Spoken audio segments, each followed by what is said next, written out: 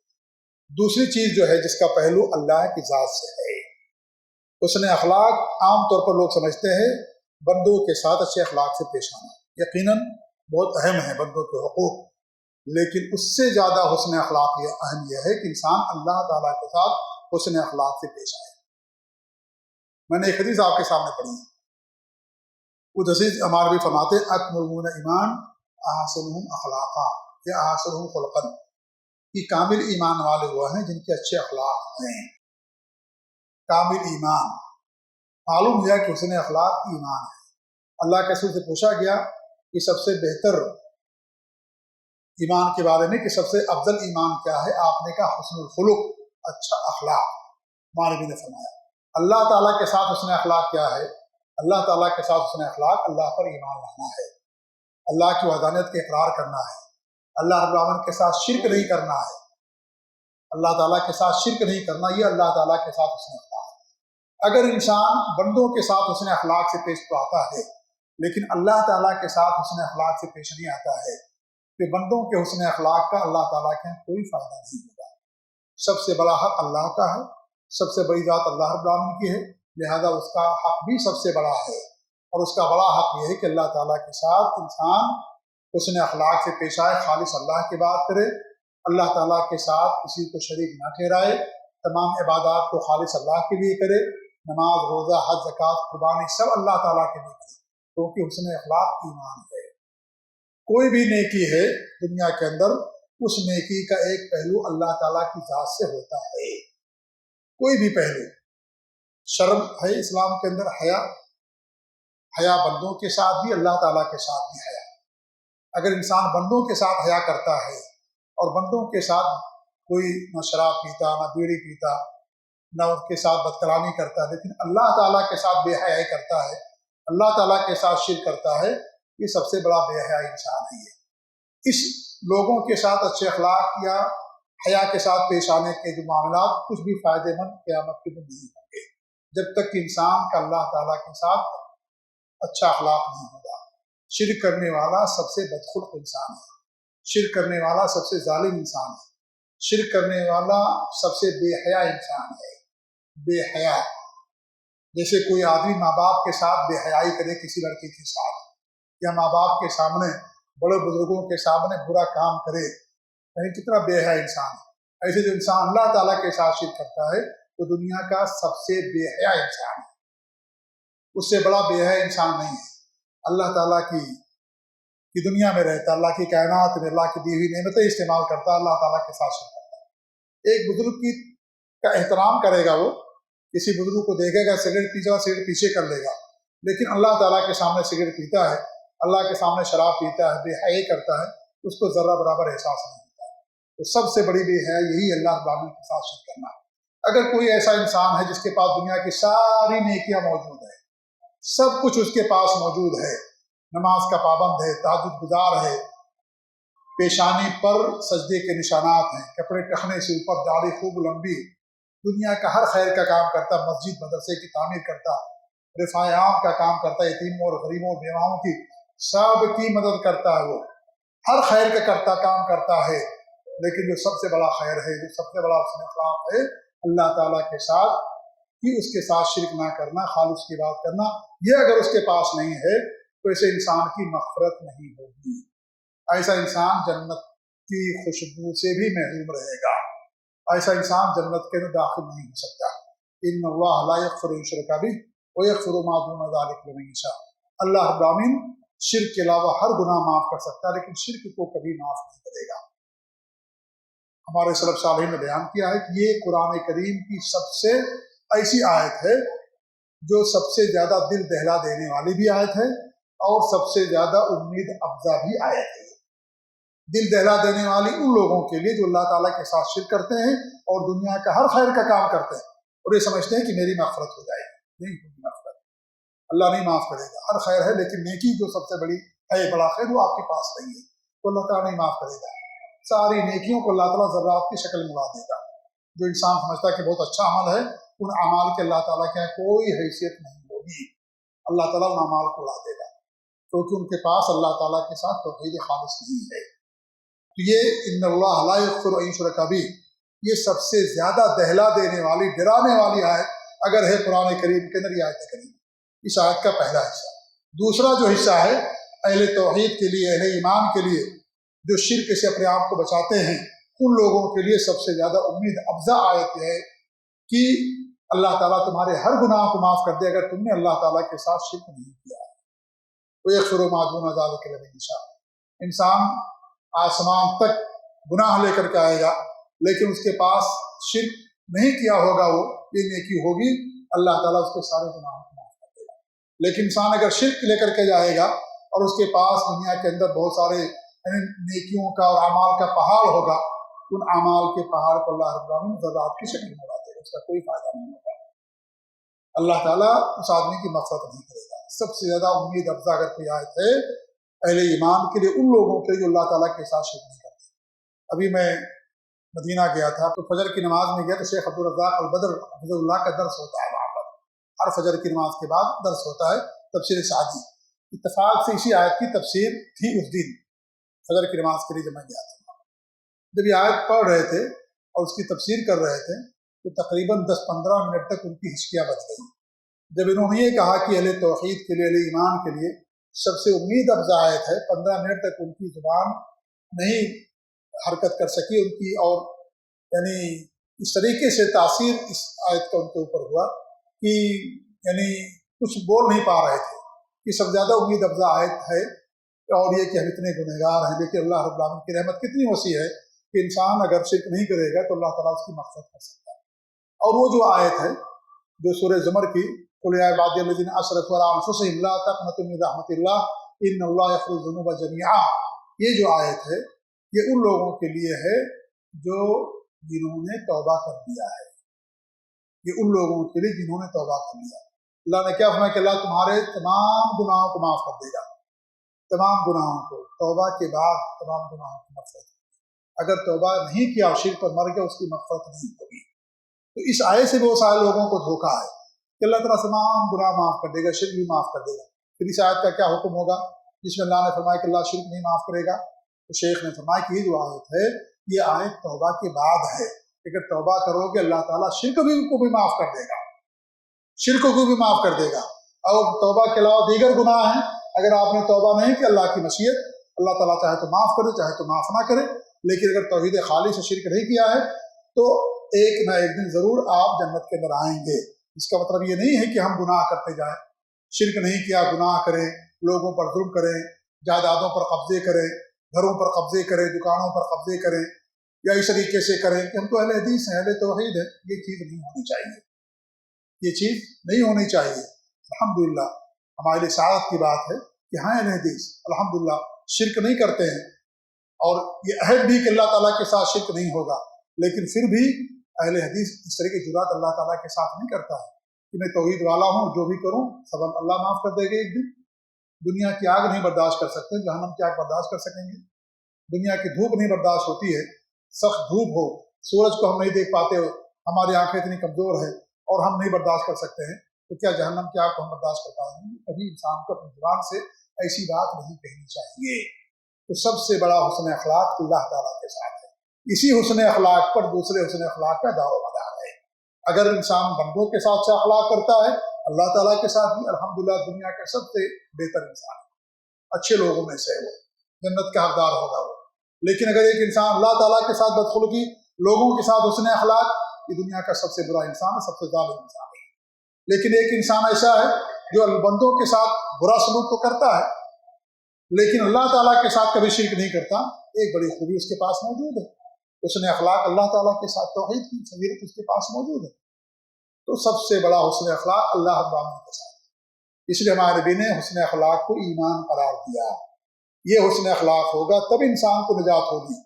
دنیا والے حسن اخلاق سے، بندوں کے ساتھ حسن اخلاق سے انسان کی نجات نہیں ہو سکتی۔